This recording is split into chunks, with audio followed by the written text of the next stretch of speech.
السلام علیکم دوستو، آج کے زوم ان کا موضوع ہے افغانستان میں طالبان کی حکومت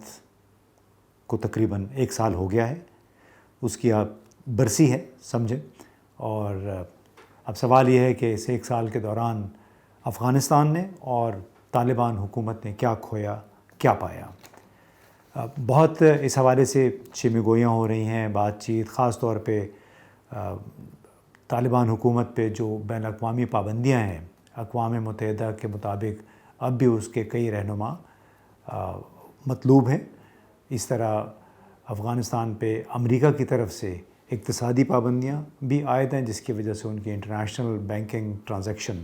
نہیں ہو سکتی، اور تمام تر اس وقت کاروبار وہ محض کیش تک محدود ہو کے رہ گیا، یا پھر بین الاقوامی ادارے، اقوام متحدہ اور ریڈ کراس جیسے جو انسٹیٹیوشنز ہیں وہ ان کے پیسے کیش میں آتے ہیں، ان کے ذریعے جتنے بھی پروجیکٹس چل رہے ہیں ان کے پیسے افغان انٹرنیشنل بینک میں آتے ہیں، اور وہاں سے پھر ان اداروں کو ملتے ہیں، اور یہ ادارے پھر اپنے نیشنل امپلیمنٹیشن پارٹنرز جو ہیں، افغان ان کے کانٹریکٹرز ہیں، انہیں یہ پیمنٹ کرتے ہیں۔ اس کے علاوہ جتنا بھی کاروبار ہے وہ یا تو پاکستانی روپے اور افغانی میں ہو رہا ہے، یا پھر افغان تاجران جن کے پاس بہت پیسے تھے بیرونی ممالک میں، دبئی میں اور اس طرح کے دوسرے ملکوں میں، وہاں سے وہ اپنا کاروبار چلانے کی کوشش کر رہے ہیں، یعنی خود یہ مال منگواتے ہیں، البتہ اس کی پیمنٹ ہوتی ہے دوسرے ملکوں کے ذریعے، مشرق وسطیٰ کے جو ممالک ہیں یا یورپ میں کے ممالک ہیں، یعنی خرید و فروخت ایک لحاظ سے مقامی فرم کرتی ہے، لیکن وہ سامان ایونچولی جاتا ہے افغانستان کو۔ یہ پابندیاں ہیں۔ دوسرا پھر چونکہ خواتین کی تعلیم اور ملازمت کے حوالے سے طالبان ابھی تک اپنی بات پہ ڈٹے ہوئے ہیں۔ ان کا یہ خیال ہے کہ جو اس وقت موجودہ نصاب ہے وہ اسلامی شریعت کے مطابق نہیں ہے، یعنی ان کی جو تشریح ہے اسلامی شریعت کی اس کے مطابق نہیں ہے، اور اس میں جب تک مکمل طور پہ تبدیلیاں نہیں ہوں گی تمام بچیوں کو بیک وقت تعلیم کی اجازت نہیں دی جا سکتی، اور بتدریج البتہ یہ کام ہو رہا ہے مختلف صوبوں میں، ابھی اجازت مل بھی چکی ہے۔ پرائمری اسکول کی بچیاں جا رہی ہیں اسکولوں میں، لیکن سیکنڈری اسکول ابھی بھی بند ہیں۔ البتہ یونیورسٹی میں وہ کہتے ہیں ہمارے پاس ٹیچرز نہیں ہیں۔ آپ کو یہ بھی معلوم ہوگا 1 سال کے دوران تقریباً 1 ملین کے قریب لوگ افغانستان سے، کم از کم 1 ملین یعنی 10 لاکھ سے شاید زیادہ ہی ہیں لوگ جو کہ کوچ کر چکے ہیں، اب پاکستان میں آباد ہوئے ہیں، یا پھر وہ لوگ ہیں جن کو امریکہ، برطانیہ، جرمنی جیسے ممالک نے قبول کیا، اور ان ابھی بہت بڑی تعداد 2-3 لاکھ ابھی بھی پاکستان میں موجود ہیں، ایسے لوگ جن کو دوسرے ملکوں نے قبول کیا ہوا ہے اور ان کی باقاعدہ ابھی امیگریشن ہونی ہے۔ تو یہ خواتین کی تعلیم اور ملازمت کا مسئلہ، اس پہ طالبان ابھی تک ڈٹے ہوئے ہیں، اور یہی ایک بہت بڑا سٹیکنگ پوائنٹ ہے ان کے بین الاقوامی تعلقات کی راہ میں، یعنی دوسرے چاہے وہ چین ہے، پاکستان ہے، تمام ممالک کی توقع یہی ہے کہ خواتین کو وہاں پہ برابر کے حقوق، کم از کم تعلیم ان کی دوبارہ شروع ہونی چاہیے، ان کی ملازمتیں دوبارہ شروع ہونی چاہیے۔ اب ایک بہت بڑا جو فائدہ البتہ ہوا ہے افغانستان کے، قتل و غارت گری رک گئی ہے۔ جب تک افغانستان پہ صدر اشرف غنی حکمران تھے تو اس وقت ہر روز خودکش حملے ہوتے تھے، بم دھماکے ہوتے تھے، تو ہر روز تقریباً 2-3 درجن ہلاکتیں ہو رہی تھیں پورے افغانستان کے طول و عرض میں۔ اب وہ سلسلہ رک چکا ہے۔ کبھی کبھی داعش کی طرف سے، اسلامک اسٹیٹ آف خراسان ہے، وہ حملے کرتے ہیں، چند دن پہلے بھی ہوا، لیکن بحیثیت مجموعی اگر آپ موازنہ کریں گزشتہ 1 سال پہلے سے، تو تشدد کے واقعات میں کوئی 90% سے بھی زیادہ کمی آ چکی ہے۔ اس طرح کرپشن پہ بہت حد تک کنٹرول کیا ہے۔ کرائم ہوتا ہوگا کیونکہ وہاں پہ غربت ہے، جرائم، چوریاں وغیرہ چھپ چھپا کے ہوتی ہوں گی، لیکن جو چیز رپورٹ ہوتی ہے پھر اس میں سزا سے لوگ نہیں بچ پاتے۔ البتہ طالبان نے ماضی کی طرح ابھی اتنی سخت سزائیں نہیں دی ہیں، ڈر ان کا بہت ہے۔ اور دوسرا یہ کہ چونکہ ان کو مالی مشکلات تھیں، اس تمام مالی مشکل میں کوئلہ ایک سونا ثابت ہوا ہے طالبان کے لیے، کیونکہ بین الاقوامی طور پہ اس کی قیمتیں بڑھ گئیں۔ پاکستان نے جنوبی افریقہ سے اور دوسرے ملکوں سے کوئلے کی درآمد تقریباً روک دی کیونکہ پیسے نہیں تھے۔ اب سستا کوئلہ جو اویلیبل تھا، مہیا تھا افغانستان سے، تو اس وقت کوئی 15 سے 16,000 ٹن کوئلہ افغانستان سے پاکستان آ رہا ہے،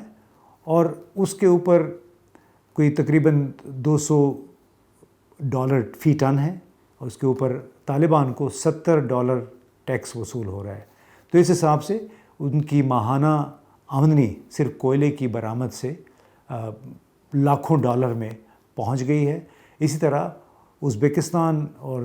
تاجکستان سے جو کوئلہ آ رہا ہے پاکستان، جو ہمارے چونکہ بہت سارے پاور پلانٹس ہیں وہ کوئلے پہ چل رہے ہیں، تو ایک لحاظ سے ایک ایسی صورتحال میں کہ اگر جو باہر سے ہم منگوا رہے تھے وہ کوئی $350 فی ٹن ہمیں پڑ رہا تھا، کم از کم 350، اب موجودہ صورتحال میں کوئی $250 فی ٹن پڑ رہا ہے ٹرانسپورٹیشن وغیرہ لگا کے، لیکن اس کا فائدہ براہ راست خود افغان طالبان کو بھی ہوا ہے۔ تو انہوں نے ایک سال کے دوران بجٹ بھی اپنے وسائل سے بنایا ہے، اور اس کی وجہ یہ ہے کہ طالبان کے آنے سے پہلے تک تمام تر جو بڑی پوسٹیں تھیں وزارتوں میں وہ ساری ڈالروں میں تنخواہیں جاتی تھیں، چاہے وہ صدر تھے، چاہے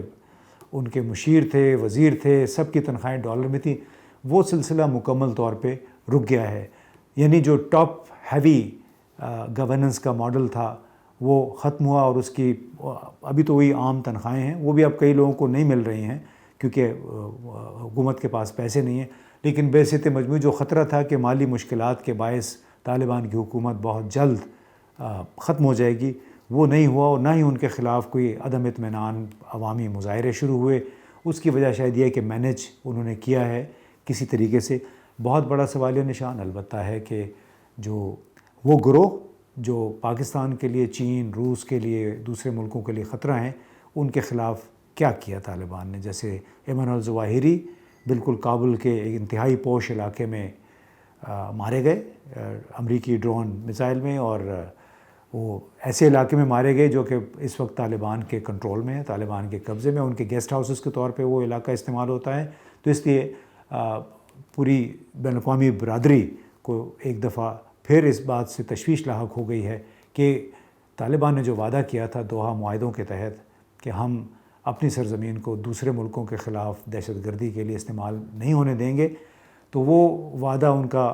کافی حد تک کویسچنیبل ہو گیا ہے کہ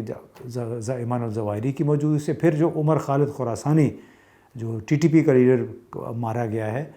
اس کا بھی ہے کہ یہ لوگ وہیں پہ گھوم رہے ہیں۔ پھر TTP کے نور ولی محسود جو اس کا سربراہ ہے، اور بہت سارے لوگ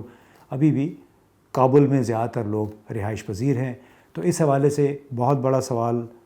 افغان طالبان کے لیے ہے کہ ان کا جو وعدہ ہے کہ دہشت گردی کے خلاف وہ باقی ملکوں کے جو تحفظات ہیں، ان کی تشویش ہے، اس کا ازالہ کریں گے،